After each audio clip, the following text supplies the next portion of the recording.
Bonjour à tous, aujourd'hui on se retrouve pour le deuxième jour du challenge Animal Totem et aujourd'hui on va étudier la panthère.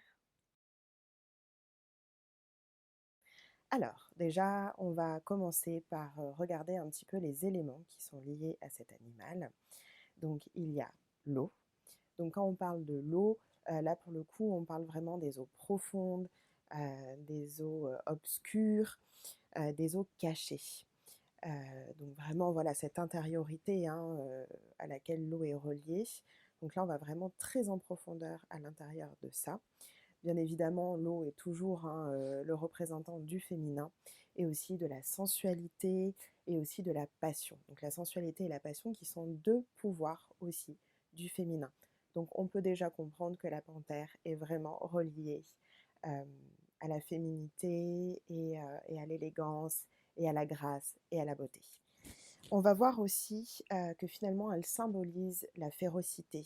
Elle va symboliser tout ce qui va être aussi l'agressivité, ce qui va être un petit peu le pouvoir.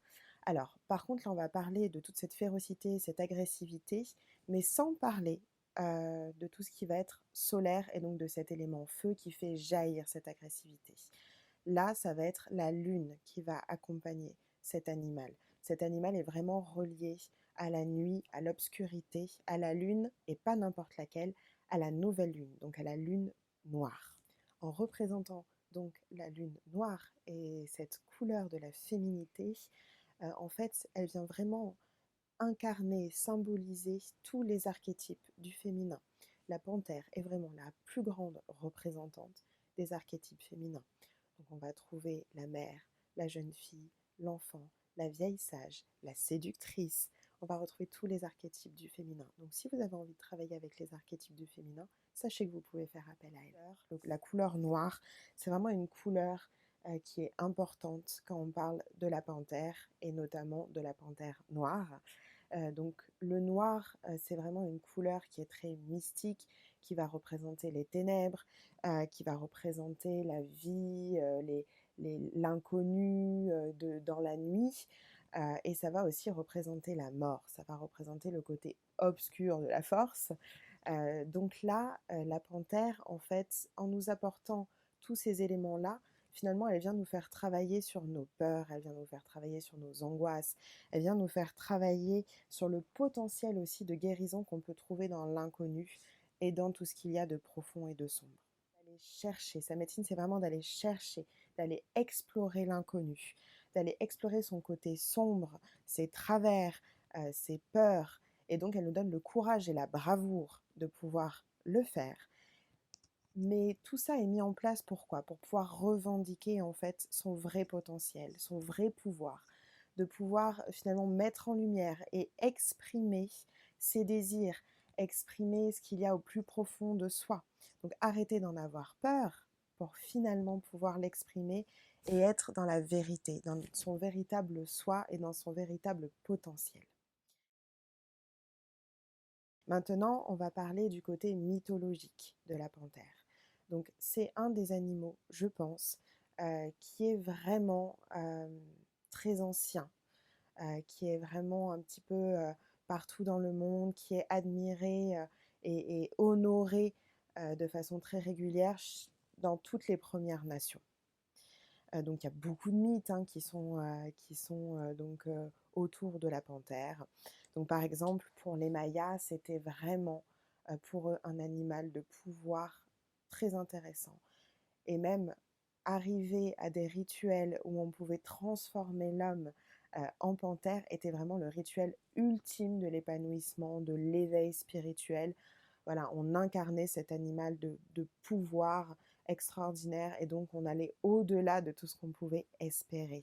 Au niveau de l'Amazonie, il y avait des mythes qui étaient un peu différents, c'est-à-dire qu'on disait que quand on entendait le rugissement de la panthère, c'était le tonnerre qui s'adressait à nous et qu'elle avait aussi le pouvoir de créer des éclipses en avalant le soleil. Vous pouvez aussi vous rapprocher euh, de la mythologie grecque et aller voir le mythe de Dionysos, qui est vraiment un mythe dans lequel on va pouvoir retrouver cette médecine et ces messages que la panthère nous envoie. Pour finir, chez les Amérindiens du Nord, C'était vraiment le symbole de la maîtrise de toutes les dimensions de l'être, toutes les dimensions de l'univers. Donc là encore, on retrouve un pouvoir très grand chez cet animal totem. On va maintenant regarder ensemble ce que sa vie terrestre vient nous enseigner. Donc comment elle vit, comment elle bouge, comment elle est constituée. On va voir un peu les messages que ça nous envoie et ce que ça vient faire travailler chez les personnes qui ont la panthère en tant qu'animal totem. Donc on peut voir que c'est une sprinteuse. La panthère n'est pas une coureuse de fond, c'est une sprinteuse. Soit elle est à fond, soit elle est complètement dans l'immobilité ou vraiment avec des mouvements très lents et très gracieux. Ce qui veut dire que pour les personnes qui ont la panthère comme animal totem, c'est important pour vous de savoir rythmer votre vie, rythmer votre temps. Vous avez des moments où vous allez être hyper efficace, hyper rapide et vous allez pouvoir apporter beaucoup au monde et à l'extérieur. Et vous avez aussi besoin de pouvoir trouver des temps d'introspection, des temps de tranquillité, des temps de silence, des temps de solitude. Et c'est là où vous allez trouver votre équilibre. Donc comme je viens de le dire, il y a aussi ce silence et cette solitude qu'on retrouve chez la panthère. À partir du moment où elle n'est pas en train de rugir, où elle n'est pas en train d'attaquer, elle est vraiment dans ce silence et dans cette recherche de solitude et de tranquillité.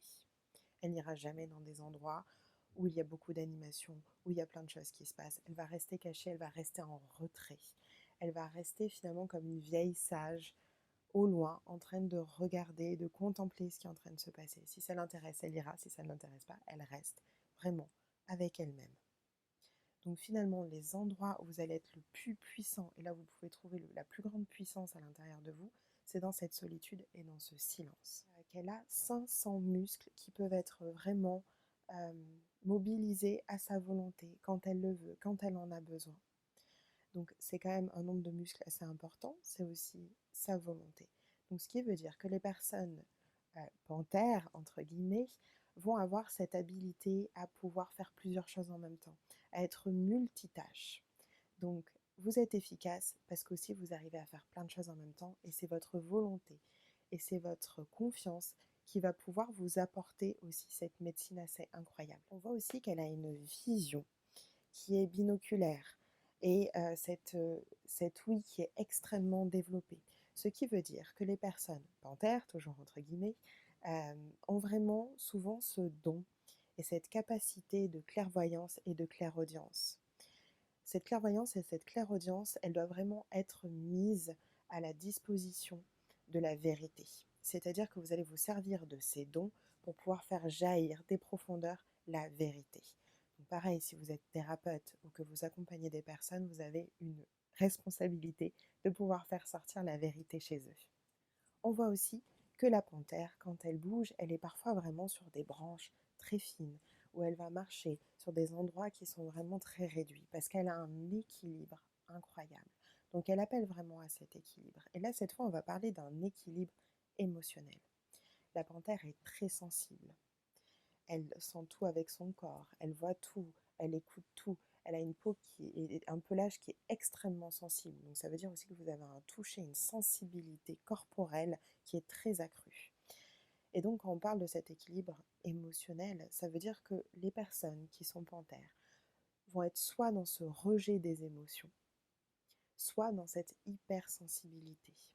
Donc là, c'est vraiment aussi un travail au niveau de votre âme qui vous est demandé, c'est de vraiment venir travailler sur vos émotions pour les ressentir et pour les vivre de façon équilibrée, tranquille, de pouvoir les regarder sans les rejeter et de pouvoir les vivre sans être complètement envahi par elles. La panthère est une très grande protectrice, c'est une gardienne sacrée. On la voit souvent devant les temples, on la voit souvent devant les lieux sacrés, parce que c'est une très grande protectrice. Donc si vous l'avez en tant qu'animal totem, ça veut dire que vous êtes très bien protégé et que vous avez cette mère et cette féminité très puissante qui est là, qui vous entoure et qui vous accompagne au quotidien. On appelle aussi la panthère, et j'ai vraiment envie de finir là-dessus, on appelle aussi la panthère la divinité des ténèbres. Donc n'oubliez pas ça. La panthère, c'est vraiment aller vers l'inconnu, aller à l'intérieur de soi pour pouvoir trouver dans cette ombre, dans cette pénombre, la vérité, la lueur de la vérité, pouvoir la faire ressortir et pouvoir vivre et exprimer pleinement vos désirs, vos côtés peut-être plus lumineux, vos côtés plus sombres, de pouvoir exprimer votre être entièrement, complètement et de façon vraiment assumée. À demain pour du coup l'animal totem qui sera le lapin. J'ai vraiment hâte de vous retrouver et j'espère que cette vidéo vous aura plu.